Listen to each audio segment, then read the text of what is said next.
तर तिकडे गडचिरोलीत भाजपनं गड राखलाय। देवाभाऊ त्या ठिकाणी धुरंधर ठरलेले आहेत। तीनही नगर परिषदांवर भाजपचं वर्चस्व पाहायला मिळालंय। नगराध्यक्षपदासह मोठ्या संख्येनं भाजपचे नगरसेवकही विजयी झालेले आहेत।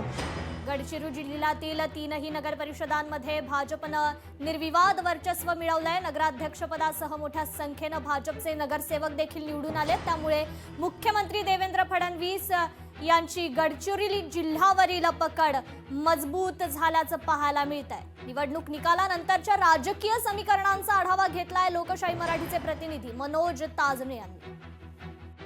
गडचिरोली जिल्ह्यातील तीनही नगर परिषदांमध्ये अखेर भाजपने बाजी मारलेली आहे। गडचिरोली, आरमोरी आणि देसाईगंज या तीनही नगर परिषदांमध्ये भाजपचे नगराध्यक्ष निवडून आलेले आहे। मोठ्या संख्येनं नगरसेवक सुद्धा निवडून आलेले आहे। खरं म्हणजे या तीनही नगर परिषदांमध्ये यापूर्वी भाजपची सत्ता होती, मात्र गेल्या लोकसभा निवडणुकीमध्ये आणि त्यानंतर विधानसभेच्या निवडणुकीच्या निकालानंतर भाजपचं वर्चस्व या जिल्ह्यातून कमी होतंय की काय असं चित्र निर्माण झालेलं होतं।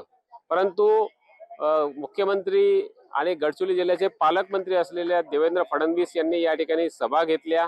त्यांच्यासाठी हा प्रतिष्ठेचा मुद्दा झालेला होता आणि त्यांनी अखेर त्यात यश मिळवलेलं आहे। भाजपने पुन्हा आपलं वर्चस्व या ठिकाणी सिद्ध केलेलं आहे। मनोज ताजने, लोकशाही मराठी, गडचिरोली। लोकशाही मराठी ऐका, पहा, जागरूक रहा।